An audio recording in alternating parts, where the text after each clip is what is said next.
जय हिंद। पुनः एक बार फिर अनूप क्लासेज में आप सबका स्वागत है।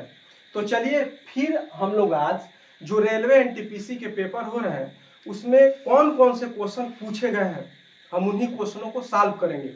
जिन बच्चों का अभी एग्जाम बाकी है वो बच्चे इस वीडियो को देख कर जाए, और अगर ये वीडियो अच्छा लग रहा है आपको तो आप ज़्यादा से ज़्यादा इस वीडियो को शेयर, लाइक और सब्सक्राइब कीजिए। चलिए तो देखेंगे हम क्वेश्चन नंबर पहला। और अवलोकन 29, 36, 21, 18, 7, 19 के का औसत 21.25 है और अवलोकन 29, 22, 15, 15, 22, 18, 21, 20 पी का मोड 29 है। तो कह पी माइनस के का मान ज्ञात कीजिए। अच्छा वो ये बताइए, देखिए मोड लिखा है ना, इसका मतलब बहुलक है। देखिए औसत बराबर होता है कुल संख्याओं का योग बटा में संख्याओं की संख्या। तो कुल संख्याओं का योग तो जोड़ लेते हैं पहले 29 plus 36 plus 21 plus 18 plus 7 plus 19 और 2 बार के है तो ए के प्लस के बटा में यही ना बाबू। औसत बराबर क्या होता है कुल संख्याओं का योग बटा में संख्याओं की संख्या। तो 1 2 3 4 5 6 7 8 और इसी बराबर औसत बराबर 21 कितना है 25। किसी को दिक्कत परेशानी? अब चलिए अब इनको जोड़ेंगे तो बता भाई 9 9 7 16 16 8 बबर 24 24 1 25 और 25 6 31 और 31 9 40 40 के 0 और 4 बचा है। चलिए इधर रख लेते हैं। अब चलिए जोड़ते हैं 1 1 2 2 2 4 4 3 7 7 2 9 और 9 4 13 100 कितना हो जाएगा वो 30 के प्लस कितना हो जाएगा 2 के बराबर इसका इसमें ना गुणा कर लेंगे ना। तो देखिए 8 5 40 के 0 हाथ में लगा 4 8 दूनी के 16 16 4 20 के 0 हाथ में लगा 2 और 8 एक में 8 8 2 10 के 0 हाथ में 1 8 दूनी के 16 1 17 यानी कितने अंक के बाद 10.2 अंक के बाद लगा देंगे 170 यानी कुल मिलाकर लिख देंगे बस 170। अब चलिए तो 2 के बराबर इसको घटा देंगे तो कितना हो जाएगा 170 में से 130 चला जाएगा तो 40। तो के बराबर कितना हो जाएगा 20। के का मान कितना आ गया 20 आ गया। अब आगे देखिए अब कह रहा है अगला में कह रहे 29 22 15 15 22 18 21 पी का मॉड 29 है। तो ये बताइए मॉड बहुलक उसे कहते हैं कि जिन जैसे किसी अवलोकन जो दे दिया गया है उसमें जो नंबर ज्यादा बार आते हैं जिसकी आवृत्ति बहुत ज्यादा बार हो वही ना बहुलक कहलाएगा, जो अधिक बार आया हो। तो ये बताइए मॉड दे दिए 29, एक मतलब कि इस पी के जगह 29 होगा, इस पी के जगह 29, तभी तो बहुलक आप कहेंगे 29। तभी तो 29 की संख्या ज्यादा बार आएगी, क्योंकि देखिए 29 एक बार आ गया, 29 या रखेंगे तो 2 बार, 29 3 बार 29 आ जाएगा। इसमें देखेंगे 15 15 एक ही बार है, 2 बार है तो 15 नहीं लिखेंगे क्योंकि इसमें दे ही दिया है बहुलक कितना है 29 है, इसलिए 29 रखेंगे। तो ये बताइए पी का मान आ गया 29 और के का मान हम लोग निकाल कर ला दिए 20। तो कह रहा है पी माइनस के तो रख दीजिए पी का मान 29 और के का मान 20 बराबर कितना हो जाएगा 9। 29 में से 20 चला जाएगा तो कितना होगा 9। जो ऑप्शन में होगा वही सही होगा। हम यहाँ देखिए आप सोचेंगे कि आखिर में ये पी के जगह दोनों पी के जगह आप 29 क्यों रखे हैं। हम इसलिए 29 रखे क्योंकि बहुलक दे दिया है 29 और बहुलक 29 कैसे ज्ञात हुआ क्योंकि जिसकी संख्या अधिक बार आई, अगर आप यहाँ 29 रखेंगे यहाँ भी 29 तो भी ना अधिक बार आएगी। अब कहेंगे कि 15 भी, तो 15 भी 2 बार है तो 15 नहीं रखेंगे क्योंकि बहुलक पहले ही से दे दिया है 29। समझ में आया? नहीं समझ में आया होगा आप बता दीजिए। क्वेश्चन नंबर पहला नहीं है, फिर अगले वीडियो में इसको हम बता देंगे। चलिए क्वेश्चन नंबर दूसरा। चलिए क्वेश्चन नंबर दूसरा देखिए ये क्या कह रहा है। ये भी क्वेश्चन पूछा ही गया है। कह रहा है एक समलंब चतुर्भुज का क्षेत्रफल इतना दे दिया और इसकी समांतर भुजाओं के बीच की लंबवत दूरी 28 दे दिया।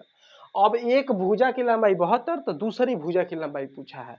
तो देखिए समलंब चतुर्भुज के बारे में जानेंगे तभी तो इस क्वेश्चन को हल कर पाएंगे। तो देखिए समलंब चतुर्भुज का क्या होगा कि ये ना ये भुजाओं के बीच की लंबवत दूरी है। इसको मान लीजिए एच बराबर कितना दे दिया 28 सेंटीमीटर। दे दिया। ये भुजा मान लीजिए ए है और ये भुजा इसको मान लेते हैं क्या बी। तो एगो भुजा की दूरी दिया है कितना ना 72 सेंटीमीटर। तो मान लीजिए अब बी का मान क्या करना है ज्ञात करना है, क्षेत्रफल दिया है। तो समलंब चतुर्भुज का क्षेत्रफल का सूत्र होता है, ये याद करना पड़ेगा, समलंब चतुर्भुज का क्षेत्रफल ये सूत्र हो जाता है बाबू 1/2 समांतर भुजाओं का योग गुणे उनकी बीच की दूरी। अब ये दे दिया क्षेत्रफल दिया 1792 बराबर 1/2 ए प्लस बी। तो ए का मान कितना दिया 72 प्लस बी निकालना है, इनके बीच की दूरी कितना है 28। ठीक, जो भी दिया लिख दिए। अब काटा दीजिए, ये 2 से कम में 2 और 2 चौके 8, 14 से इसको काटा दीजिए, 14 एकम में 14, 3 बचा 39, 14 दूनी के 28, 11 11 बचा 112, 14 बाटे 112, यानी यानी इसको कर देंगे कि 72 प्लस बी बराबर कितना वो 128। तो बी का मान निकालेंगे तो 128 माइनस कितना हो जाएगा 72। अब घटा दीजिए तो b बराबर कितना हो जाएगा 8 में से 2 गया 6 और 12 में से 7 गया 5, यानी 56 सेंटीमीटर। जो ऑप्शन में होगा वही सही होगा। देख लीजिए दूसरी भुजा कितना है 56 सेंटीमीटर। तो चलिए अगला क्वेश्चन देखते हैं। देखो क्वेश्चन नंबर तीसरा देखो, कह रहा 10 सेंटीमीटर त्रिज्या वाले 1/4 वृत्त की परिधि क्या है और पाई का मान 3.14 रखना है। देखिए एक वृत्त बना लीजिए इस प्रकार, और ये वृत्त है और इस वृत्त का क्या है ना 1/4 भाग।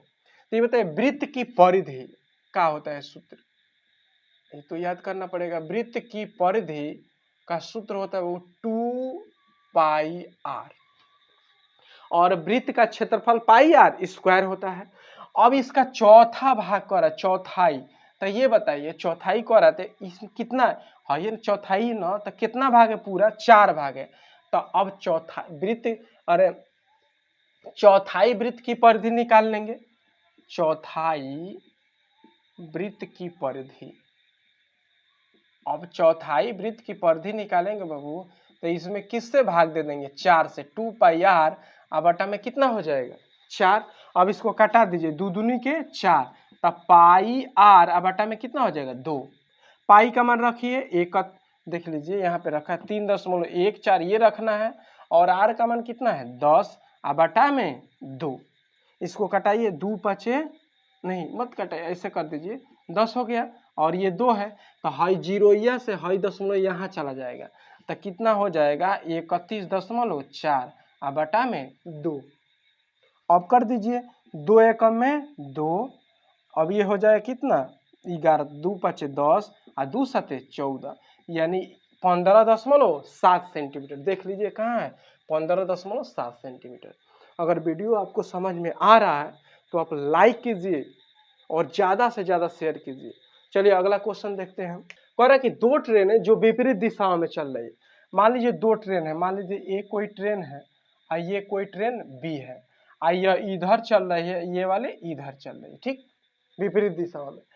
यह 250 किलोमीटर की दूरी पर है, कितना 250 किलोमीटर के ये दूरी पर ये दोनों ट्रेनें स्थित है।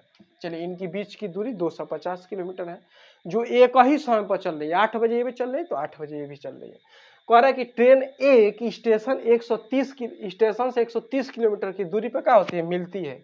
और मान लीजिए पहली ट्रेन है तो 130 किलोमीटर चलती है तो क्या कर देती है दूसरी ट्रेन से मिल जाती है। तो पहली ट्रेन द्वारा तय की गई दूरी, पहली ट्रेन द्वारा तय की गई दूरी, देख लीजिए तय की गई दूरी कितना होगा बाबू 130 किलोमीटर होगा ना, क्योंकि 130 किलोमीटर की दूरी पर क्या हो रही है मिल रही है।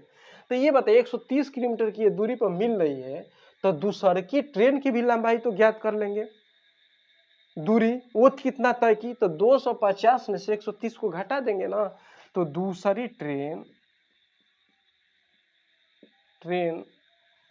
ट्रेन द्वारा यहाँ पहली ट्रेन द्वारा तय की गई दूरी दूसरी ट्रेन द्वारा तय की गई दूरी कितना हो जाएगा बाबू। ये क्या काम करेंगे कि 250 में से 130 को क्या करेंगे घटा देंगे, तो कितना हो जाएगा 250 माइनस 130। तो कर लीजिए कितना होगा 0, 5 में से 3 गया 2, 2 में से गया 120 किलोमीटर। देख रहे हैं ना, समझ पा रहे हैं। अब कह रहे हैं ना ये बताइए कि उनके गति का अनुपात, मान लीजिए कि टी समय पर ये दोनों ट्रेनें आपस में क्या होती है, मिलती है। मान लीजिए टी समय पर ये दोनों ट्रेनें आपस में मिल रही है, तो पहली ट्रेन की चाल मान लीजिए S1 है, तो S1 बराबर क्या होगा, दूरी बराबर चाल गुणे समय। तो चाल, अब कर चाल गुणे क्या होगा, समय। तो मान लीजिए कि हम लोग टी समय पर वह ट्रेनें क्या हो रही है, मिल रही हैं, तो चाल S1 बराबर दूरी कितना 130 किलोमीटर बाटा में टी समय हो गया पहली ट्रेन के लिए। दूसरी ट्रेन के लिए मान लीजिए S2 बराबर 120 किलोमीटर की दूरी तय की है, मान लीजिए टी समय। तो कह रहा है कि इनके चालों का अनुपात ज्ञात कीजिए, यानी S1 संबंध है, S2 का मान क्या कीजिए, ज्ञात कीजिए। तो S1 का 130 बटा में कितना जाएगा, टी संबंध है 120 बटा में क्या हो जाएगा टी, टी से टी कैंसिल, 0 से 0 कैंसिल, यानी 13 संबंध कितना हो जाएगा बाबू 12। 13 संबंध है 12। देख लीजिए ऑप्शन नंबर कौन सा सही होगा, ए होगा। यहाँ से डायरेक्ट भी आप कर सकते हैं, जब समय बराबर है, सेम समय है, तो इनके जो दूरियों का अनुपात है यही चालों का अनुपात हो जाएगा। देख लीजिए 130 120 डायरेक्ट है, 130 संबंध है 120, ऐसे कैंसिल, यानी 13 संबंध क्या हो जाएगा बाबू 12। 13 संबंध है 12। समझ पा रहे हैं। अगर क्वेश्चन समझ पा रहे हैं, हम आपको समझा पा रहे हैं, तो इस वीडियो को सब्सक्राइब, शेयर और लाइक करना मत भूलिए। चलिए अगला क्वेश्चन देखते हैं। अब ये देखेंगे कितना बड़ा है, लग रहा है करे ये तो सवाल बहुत बड़ा होगा, लेकिन देखिए बड़ा देख कर क्या छोड़ करके आगे बढ़ जाएंगे। ये सवाल अभी तक जितने भी बताए सबसे आसान सवाल है, बस ये ना देखने में ही बड़ा दिखाई दे रहा है, हल करेंगे तो बहुत छोटा है। इसलिए जो भी क्वेश्चन हम बता रहे हैं थोड़ा सा उसको समझिए, पहले ये मत सोचिए ये तो अइबे नहीं करेगा, आप पहले प्रयास कीजिए। देखिए हम बता रहे हैं, कह रहा पी क्यू और आर कार से यात्रा करते हैं, 3 लोग हैं, पी क्यू और आर, ये तीनों लोग कार से यात्रा कर रहे हैं। पी पहले 1 घंटे में 40 किलोमीटर प्रति घंटा से और कार चलाता है, क्यू अगले 2 घंटे में 50 किलोमीटर औसत गति से, और आर अगले 3 घंटे में 60 किलोमीटर प्रति घंटे के औसत से क्या करता है, कार को चलाता है या गाड़ी वाहन जो भी है चलाता है। यदि वे ठीक 6 घंटे बाद गंतव्य यानी जहां पहुंचना था वहां पहुंचते हैं, तो उनकी गति लगभग कितनी है, उनकी गति बताना है लगभग कितनी है। तो चलिए देखिए हम कर रहे हैं इस सवाल को। ये बताइए बाबू औसत बराबर क्या होगा, कुल संख्याओं का योग बटा में कुल संख्याओं की संख्या। या अब देखिएगा, या औसत बराबर औसत चाल या औसत वेग बराबर कुल दूरी बटा में कुल समय, यहां पर करेंगे। अब ये कह रहा है कि पहले 1 घंटे में 40 किलोमीटर प्रति घंटे 40 किलोमीटर घंटे की औसत गति से गाड़ी चलाता है। तो पहले दूरी निकाल लेते हैं, पी कितना दूरी तय किया। तो देखिए हम शॉर्टकट कर रहे हैं, पी द्वारा तय की गई दूरी, पी द्वारा ऐसे लिख देंगे, पी द्वारा तय की गई दूरी, पहले दूरी निकाल लेते हैं। तो दूरी बराबर क्या होगा, चाल गुणे समय। तो चाल गुणे समय यानी चाल 40 है, समय ये 1 है, तो कितना हो जाएगा 40 किलोमीटर। देखिए कितना आसान है। उसके बाद क्यू द्वारा चली गई दूरी, अब क्यू द्वारा चली गई दूरी देखिए 2 घंटे में वह 50 किलोमीटर प्रति घंटा की रफ्तार से चल रहा है। तो ये बताओ दूरी बराबर चाल गुणे समय, तो 50 दूनी के कितना हो जाएगा 100, देखते रहिएगा 100 किलोमीटर हो गया।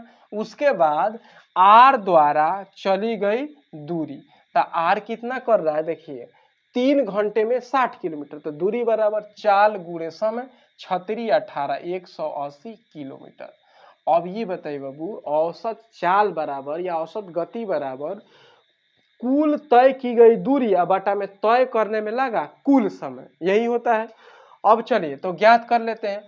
कह रखे उनकी गति लगभग कितनी है, औसत गति वही पूछ रहा है।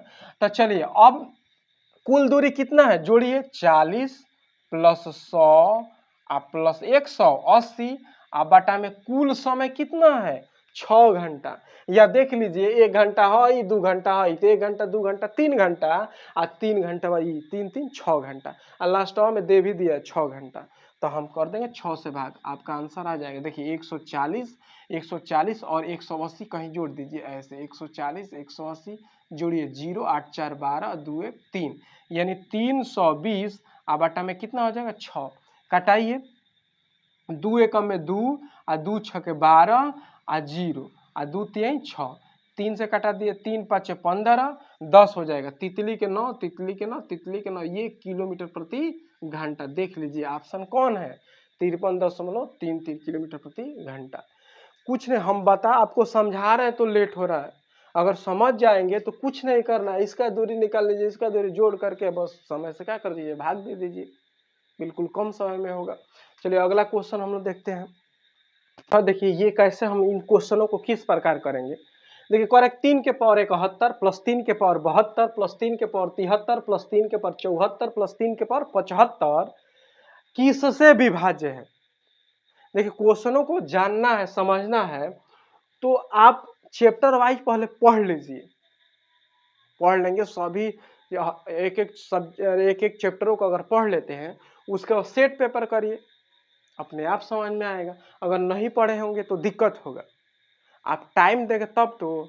मान लीजिए पढ़ने वाला समय है ना मुकेश, पढ़ने वाला समय है और कहीं और देंगे तो बताइए कमेंट आएगा। इसलिए अब देखिए अब देखो इसको करना है तो क्या काम करेंगे 3 के पावर 71 इसमें से कामा लीजिए 3 के पावर 71 कामा ले लेंगे का बचेगा ये बाबू बताओ है जो तो एगो बच जाएगा अब प्लस है कि 3 के पावर कितना होगा एगो ही ना होगा, अरे 72 गो बा 71 गो एगो बचल अब प्लस 3 के पावर कितना 2 हो गया ना 71 चला गया 2 इसमें बचा है और 3 के पावर कितना हो जाएगा बाबू 74 में तो 3 हो जाएगा और प्लस 3 के पावर कितना होगा 4 यही ना होगा। देख लीजिए एक बार 3 के पावर 71 कामा ले लेते यहाँ 1 बचा यहाँ पे 3 के पावर 1 बचा यहाँ 3 के पावर 2 बचा यहाँ 3 के पावर 3 बचा यहाँ 3 के पावर 4 बचा। ठीक अब चलिए अब 3 के पावर 71 ऐसे लिख लेंगे। अब देखिए इजी तो 1 हो गया ना हाई 3 के पावर 1 मतलब 3 हाई 3 के पावर 2 मतलब 9 ई मत कि 3 दूनी के 6 तितली के 9 और 4 3 12 ई ना होता है। ई ना कि 3 में 3 का गुणा नहीं 3 में 2 का गुणा नहीं होता 3 का 2 बार गुणा 3 का 3 बार गुणा 3 का 4 बार गुणा। देखिए बार कह रहे हैं हमें अंतर है कहेंगे कि 3 का 2 में गुणा तो 3 दूनी के 6 लेकिन 3 का 2 बार गुणा यानी 3 गुणे 3 तितली के 9 यहाँ होगा स्क्वायर है ना तो 9 हाई कितना हो जाएगा वो 27 और ये कितना हो जाएगा 81। अब इनका जोड़ दीजिए। अब देखिए 3 के पावर 71 रहने दीजिए और सबको जोड़िए। देखिए 1 7 1 8 8 8 8 9 9 8 16 नहीं देखिए 7 1 8 8 16 1 17 और 17 3 20 और 20 20 1 21 के एक हाथ में लगल कितना होगा बाबू 2। ठीक है अब देख लेते हैं 2 इसमें बचा है 2 अरे जोड़ने में कहाँ दिक्कत हो रही फिर एक बार जोड़िए कोई दिक्कत ना। देखिए हम जोड़े देखिए 1 7 1 8 हुआ 8 8 8 16 1 17 और 17 3 20 और 20 1 21 के एक हाथ में लगल 2। ठीक और 8 8 2 10 और 10 2 12 121 कितना होगा बाबू 121 हो गया जोड़ दिए। अब चलिए अब देखिए 121 है ना। अब देखिए इसमें ऑप्शन में से कौन 121 से कट रहा है। अब देख लीजिए का 121 8 से कट जाएगा नहीं कटेगा 11 को देखिए देखिए ना 11 से कट जाएगा। देखिए 7 से नहीं कटेगा 7 एकम में 7 और कितना बचेगा 5 तो 51 नहीं कटेगा 5 से भी नहीं कटेगा। इसका 121 अगर 11 से कट गया तो इसका जितना भी मल्टीप्लीकेशन होगा अर्थात गुणज होगा सब 11 से कटेगा। तो देख लीजिए ये पूरा ना ये संख्या 121 का गिर रहा है किससे कट रहा है 11 से, इसलिए ऑप्शन नंबर कौन सा सही होगा बी होगा। चलिए अगला क्वेश्चन देखते हैं। क्वेश्चन नंबर 7वां देखते हैं। कह रहा है कि अमित अकेला एक काम को 15 दिन में पूरा कर सकता है, मुकेश अकेला वही काम को 10 दिन में पूरा कर सकता है। यदि अमित अकेला 3 दिन काम करता है पहले ही करे यदि अमित अकेला 3 दिन काम करता है और उसके बाद मुकेश उसके साथ जुड़ता है तो पूरा काम कितने दिनों में पूरा होगा। ये वो देखिए कैसे हम हल करेंगे इस सवाल को, देखिएगा। अब अमित पहले इसे लिख देते हैं, अमित को पहले लिख लेते हैं, उसके बाद मुकेश लिख लेंगे। अब कह रहा है ना, देखो बाबू कि अमित अकेला एक काम को क दिन में, 15 दिन में करेगा। अब ओकरा बाद से जो मुकेश है ना, यह वही काम को 10 दिन में समाप्त कर देगा। अर्थात देखिए अमित 15 दिन में वो काम करता है और मुकेश 10 दिन में कर देता है। मुकेश ना अमित से ना ज्यादा ताकतवर है। देखिए एक काम को 15 दिन में लगाता है, ये 10 दिन में खत्म कर देता है। अब देखिए आगे कह रहा है, अब इसका हम लोग ना एलसीएम ले लेते हैं। चलिए 30 एलसीएम ले लीजिए, तब 15 दूनी के क्या हो जाएगा 30 और 10 तिहाई क्या हो जाएगा 30 हो गया। अब आगे पढ़िए क्वेश्चन को, कह रहा है यदि अमित अकेला 3 काम करता है, यदि अमित अकेला 3 दिनों में 3 दिन काम करता है, कौन अमित, यानी अकेला पहले ये 3 दिन इसको करा दीजिए, तो 3 दिन ही करेगा तो कामवा क गो कर देगा, 6 गो काम पूरा कर दिया। कौन अमित अकेला 6 काम पूरा कर दिया। तो ये बाबू शेष काम कितना बचा, शेष काम निकाल लीजिए। शेष काम कितना बच जाएगा ये बताइए। 30 टोटल काम था और इसमें से अकेला अमित 6 गो काम कर दिया है, तो कितना शेष काम बचेगा। 30 में से 6 को घटाएंगे वही ना शेष काम है, यानी 24 काम को क्या करना है, पूरा करना है। और वो काम अब आगे पढ़िए, अब कह रहा है ना ये शेष काम हो गया। अब कह रहा है उसके बाद मुकेश उसके साथ जुड़ता है। पहले अमित 3 दिन कर लिया, उसके बाद मुकेश उसके साथ जुड़ जाता है, तो कह रहा है तो पूरा काम कितने दिनों में समाप्त होगा। तो ये बताइए, अब शेष का 24 है, तो अब मुकेश भी आ जाएगा किसके साथ, अमित के साथ। तो अमित 2 काम करता था, एक ही, अरे इसकी क्षमता 2 थी, इसकी क्षमता 3, तो 3 2 5, यानी 5 से क्या कर देंगे, भाग दे देंगे, तभी ना पता चलेगा। तो कटाइए कितना दिन हो जाएगा, 5 के 20, 5 के 20 और 4 बचा, 4/5 दिन। ठीक, यानी ये दोनों मिल करके 4 सही 4/5 दिन में काम पूरा करेंगे। लेकिन बबुना देखिए अमित 3 दिन काम किया था अकेले, तब पूरा काम ना पूछा है, ये नहीं पूछा कि दोनों मिलकर कितने दिन में करें, तो 4 सही 4/5 पूरा काम कितना दिन में होगा। तो पहले अमित 3 दिन किया है, अमित फिर मुकेश के साथ मिलकर के काम किया है, तो अमित मुकेश ये दोनों मिलकर के 4 सही 4/5 दिन में किए हैं। तो पूरा काम कितना दिन में समाप्त होगा, ये वो पूरा काम देखेंगे। तो अमित ना 3 दिन अकेले काम किया था, तो 3 प्लस 4 सही 4/5 ना, तो 4 3 क्या होगा 7 सही 4/5 दिन में क्या होगा, वो काम पूरा हो जाएगा। पूरा काम करने में इतना दिन का समय लगेगा था। कौन सा ऑप्शन सही होगा, डी वाला ऑप्शन सही होगा। यहाँ देखिए बच्चे जल्दीबाजी में ना, देखिए इसीलिए ऑप्शन दिया है ए, बच्चे जल्दीबाजी में इस ट्रिक को मारकर चले आएंगे, होगा क्या, सोचेंगे ना कि हम तो सही किए, लेकिन परीक्षा हाल में बैठ करके परीक्षा जब दे लेंगे तो सोचेंगे सही है, और ट्रेन में आते समय घर तक ट्रेन में ही ना ये पहला ही क्वेश्चन गलत हो जाएगा। तो आप क्वेश्चनों को हल करके थोड़ा सा वहां पे ध्यान दीजिएगा। अब बताइए कितने बच्चे यहीं पे मार कर चले आएंगे, लेकिन वो नहीं पूछा कर तो पूरा काम कितने दिनों में समाप्त होगा, 3, तो देखिए 7 सही 4/5 दिन होगा।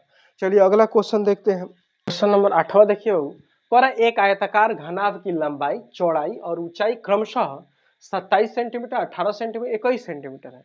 उससे 3 सेंटीमीटर भुजा वाले कितने घन काटे जा सकते हैं, कितने घन काटे जा सकते हैं। ये देखिए बाबू, ये कैसे इस क्वेश्चन को हम हल करेंगे।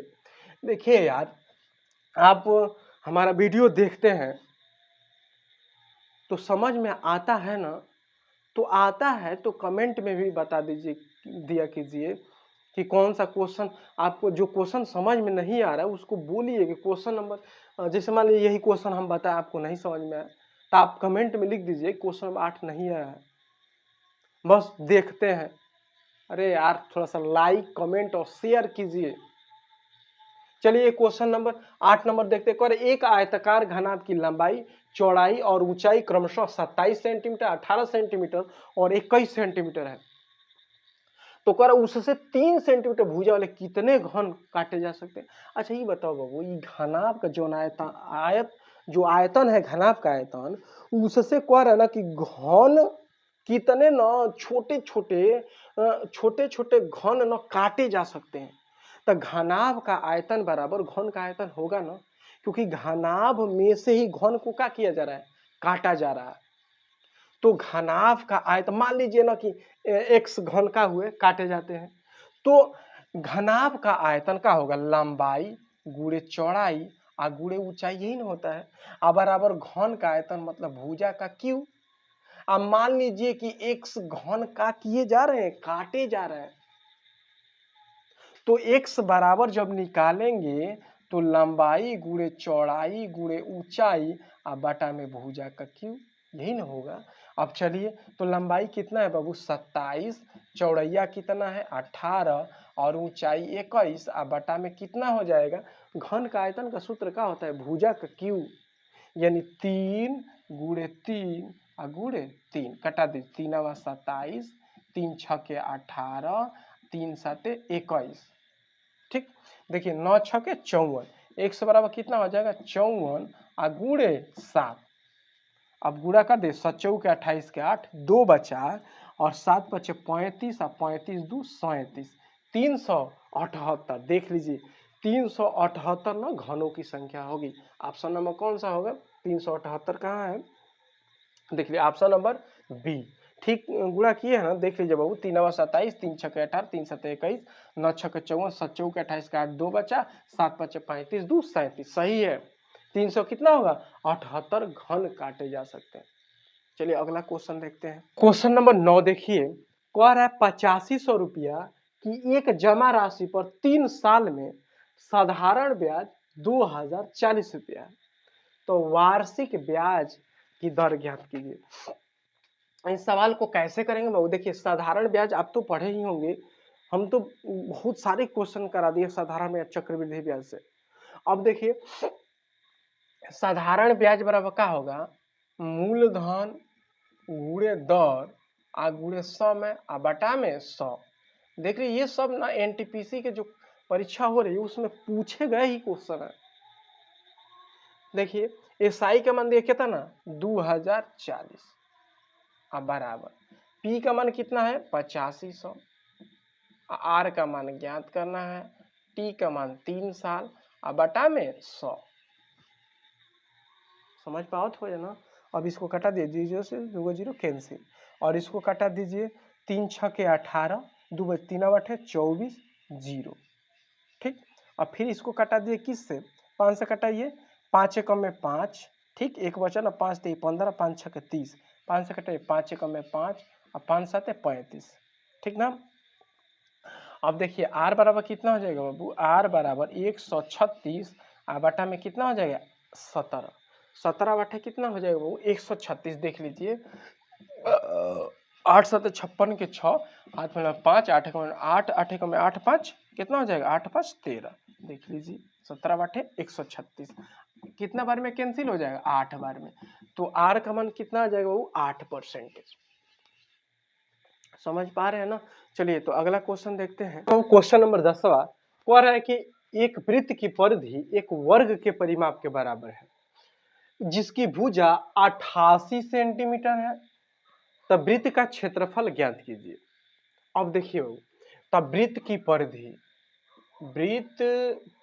परिधि यह वर्ग के परिमाप के बराबर है, तो वर्ग का परिमाप।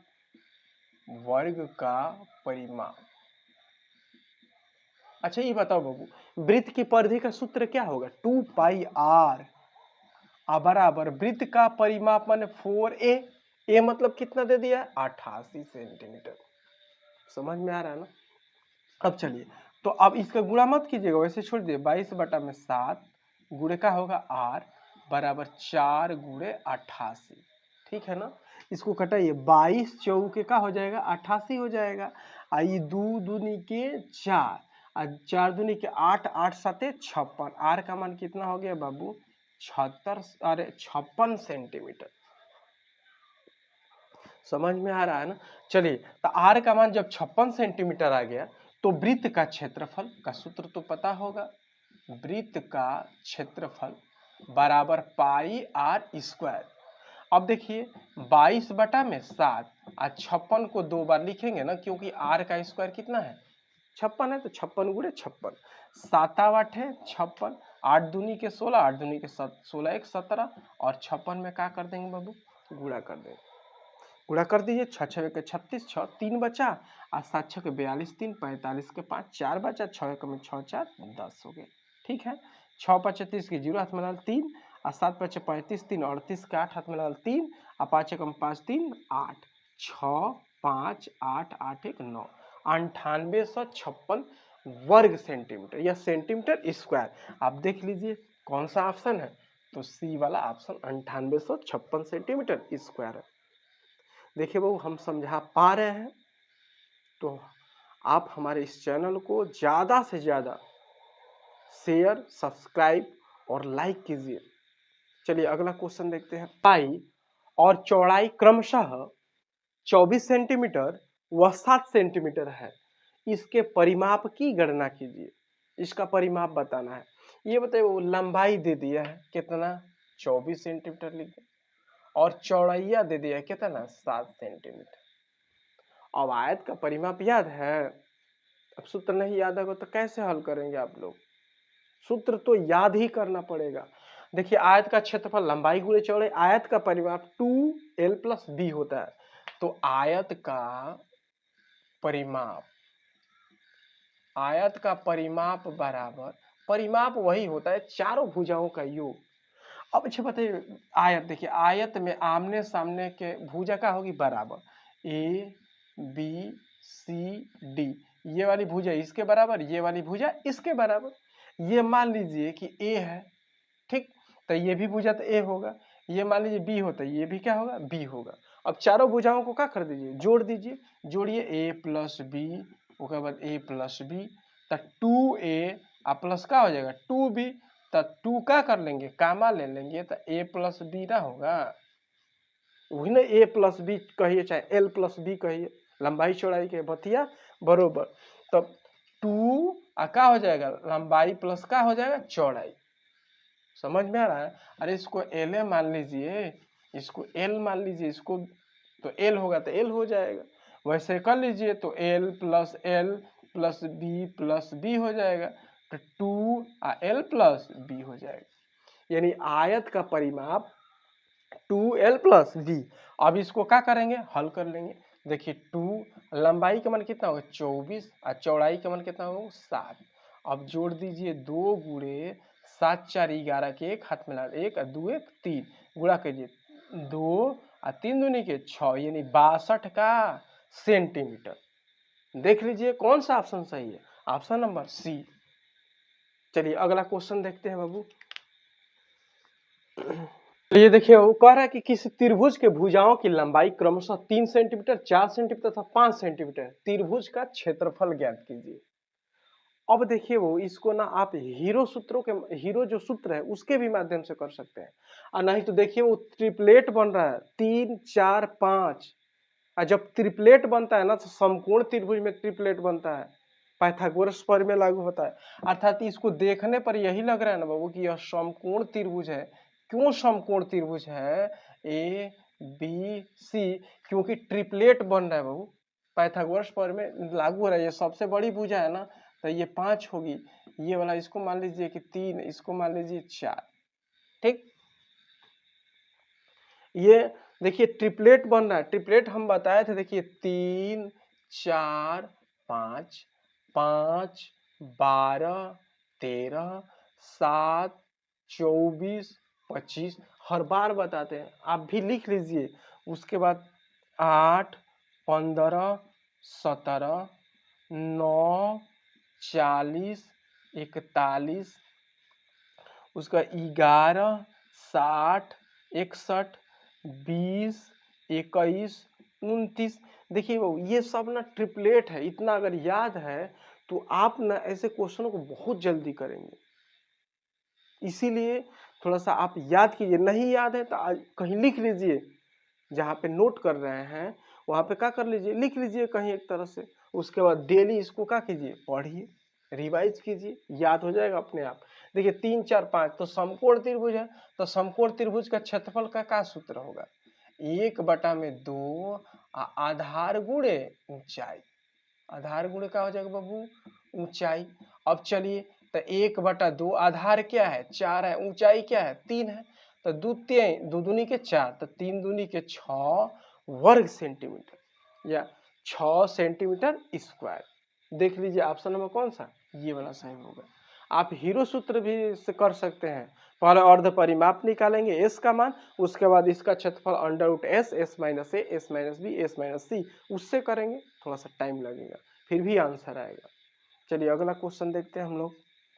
किसी परीक्षा में 33% उत्तीर्णांक है, यानी 33% कोई व्यक्ति, अगर कोई मान लीजिए कि लड़का या कोई छात्र 33% अंक अगर ला देता है तो पास होता है। एक विद्यार्थी को उस परीक्षा में 200 अंक प्राप्त हुए और वो 21 अंक से फेल हो गया। अरे बाबू ये बताओ, वो 21 अंक से फेल हो गया ना, अगर वो 21 अंक पा गया होता तो फेल नहीं होता। इसलिए देखिए उत्तीर्णांक कितना है, 33%। अब बराबर ये बताओ, ये पास है ना, तो 210 अंक लाया है मेरे बाबू, और ये 21 अंक से फेल हो गया। इसका मतलब कि वो 21 अंक अगर पा गया होता तो पास हो जाता। तो चलिए, तो 33, तो पास के पास से हम बराबर करा देंगे, तो 1 हो जाएगा, 2 1 3 और 2, ठीक है ना, 231। चलिए 1% का मान निकाल लीजिए, तो 231 अब बटा में कितना हो जाएगा बाबू, 33। कटाइए, 11 दूनी के 22, 11 एक में 11, 11 तिया 33, और कितना बार में, 7 बार में। 1% का मान कितना आ गया, 7। तो क्या पूछा परीक्षा में पूर्णांक, मान लीजिए परीक्षा में पूर्णांक कितना था, 100 था, तो 100% का मान निकाल देंगे, तो कितना हो जाएगा बाबू, इसमें भी 100 से गुणा कर देंगे, कितना हो जाएगा, 700। कुल पूर्णांक कितना है, 700। देख लीजिए ऑप्शन नंबर डी। चलिए क्वेश्चन अगला देखते हैं। चलिए क्वेश्चन नंबर 14 देखते हैं बाबू। कह रहा है कि किस साधारण ब्याज की दर से 400 रुपया का धन 4 वर्ष में 480 रुपया हो जाएगा। चलिए हम तो कह रहे हैं ना कि इस क्वेश्चन को आप लोग ही हल कीजिएगा। इस क्वेश्चन को हल करके आप कमेंट में बताइए कौन सा आंसर होगा। आप कोशिश कीजिए, उसमें जरूर लिखिएगा कि इसमें इसका आंसर क्या होगा। देखिए अगर मैं उतना कुछ तो नहीं जानता, लेकिन इतना जरूर जानता हूं कि आपको लोगों को हम कुछ ना कुछ बता सकते हैं। अगर हमारी बात आप समझ पाते हैं या हम आपको कुछ समझा पाते हैं, तो आप इस चैनल को ज़्यादा से ज़्यादा शेयर, लाइक और सब्सक्राइब कीजिए। अभी तो रेलवे एनटीपीसी के पेपर हो भी रहे हैं। अभी बहुत सारे बच्चों का अभी एग्जाम बाकी, अभी तो सितंबर तक एग्जाम चलेंगे। तो जो बच्चों का अभी एग्जाम बाकी है, उन बच्चों तक इस वीडियो को पहुंचाइए। तो चलिए बस आज के लिए बस इतना ही, और फिर हम लोग अगले दिन मिलेंगे नए जोश जुनून के साथ। तो धन्यवाद।